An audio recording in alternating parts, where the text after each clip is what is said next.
दिल्ली के मुख्यमंत्री अरविंद केजरीवाल शराब नीति केस में पूछताछ के लिए 2 नवंबर को जांच एजेंसी ईडी के सामने पेश नहीं हुए। इसके बदले केजरीवाल ने ईडी को एक लेटर भेजकर समन को वापस लेने को कहा।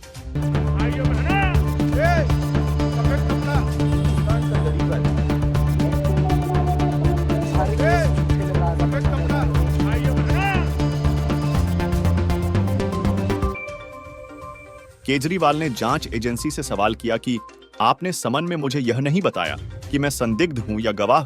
ईडी के सूत्रों के मुताबिक जांच एजेंसी केजरीवाल को नया समन जारी कर सकती है या फिर उनकी गिरफ्तारी भी हो सकती है। दरअसल नवंबर 2021 में नई शराब नीति लागू हुई।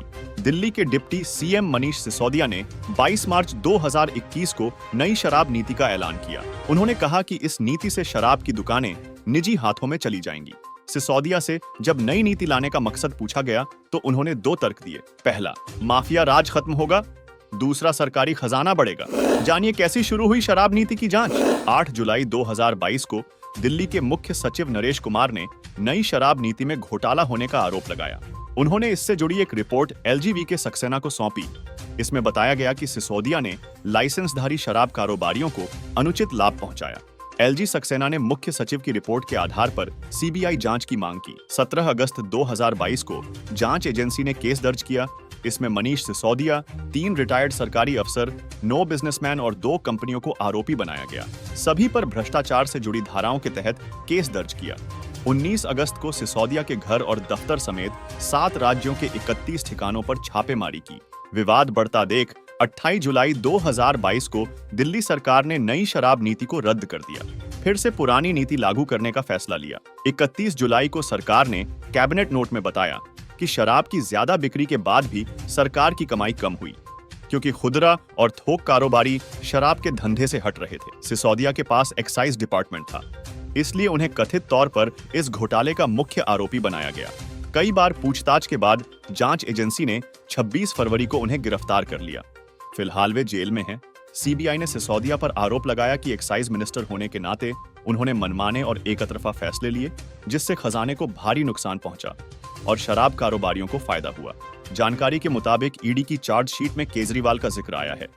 दिल्ली आबकारी नीति 2021-22 में मनी लॉन्ड्रिंग की जांच कर रही ईडी ने अपनी चार्जशीट में कई बार अरविंद केजरीवाल के नाम का जिक्र किया है।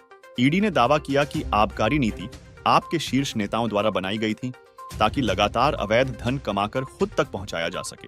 प्रवर्तन निदेशालय ने दिल्ली के मुख्यमंत्री अरविंद केजरीवाल से आबकारी नीति से जुड़े धन शोधन मामले में पूछताछ करने के लिए बुलाया था।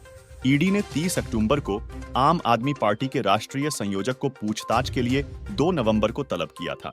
ईडी ने मामले के अपने आरोप पत्र में कई बार केजरीवाल के नाम का उल्लेख किया है। ईडी का कहना है कि आरोपित दिल्ली की अब निरस्त हो चुकी आबकारी नीति 2021-22 की तैयारी और क्रियान्वयन के संबंध में आम आदमी पार्टी के नेता के संपर्क में थे। ध्यान देने वाली बात है कि 30 अक्टूबर को सुप्रीम कोर्ट ने कथित शराब घोटाले से जुड़े मामले में जेल में बंद दिल्ली के पूर्व उप मुख्यमंत्री मनीष सिसोदिया की जमानत याचिका को खारिज कर दिया। शीर्ष अदालत ने कहा कि एजेंसी अभी तक की जांच के आधार पर घोटाले में पैसे का लेन देन स्थापित करने में कामयाब रही है। वही भाजपा प्रवक्ता संबित पात्रा ने सोशल मीडिया प्लेटफॉर्म X पर लिखा, दिल्ली शराब घोटाले के किंगपिन अरविंद केजरीवाल ईडी के सवालों से डरकर भाग गए। अरविंद केजरीवाल का भागना घोटाले को लेकर उनकी स्वीकार्यता को दर्शाता है। टीवी के माध्यम से आप सब देख ही रहे होंगे कि अरविंद केजरीवाल भाग गए। अरविंद केजरीवाल ईडी के समन से भाग रहे हैं। अरविंद केजरीवाल सच्चाई से सामना करने से भाग रहे हैं। He does not want to face the truth. जांच से भागना एक तरह से ये एक्सेप्ट करना होता है कि हाँ, मैंने गलती की है। कमेटी के सामने, ईडी के सामने, एजेंसी के सामने पेश नहीं होना, ये एक तरह से कहीं ना कहीं डर को दिखाता है, स्वीकृति को दिखाता है कि हाँ, मैंने गलती की है। और एक तरह से आज ये कहना अतिशयोक्ति नहीं होगा कि दिल्ली के शराब घोटाले के किंगपिन अरविंद केजरीवाल ने ये स्वीकार किया है कि हाँ, शराब घोटाले में मेरा हाथ है। बाकी आपका इस मामले पर क्या विचार है, हमें कमेंट में बताएं और वार्ता 24 न्यूज चैनल को सब्सक्राइब करें।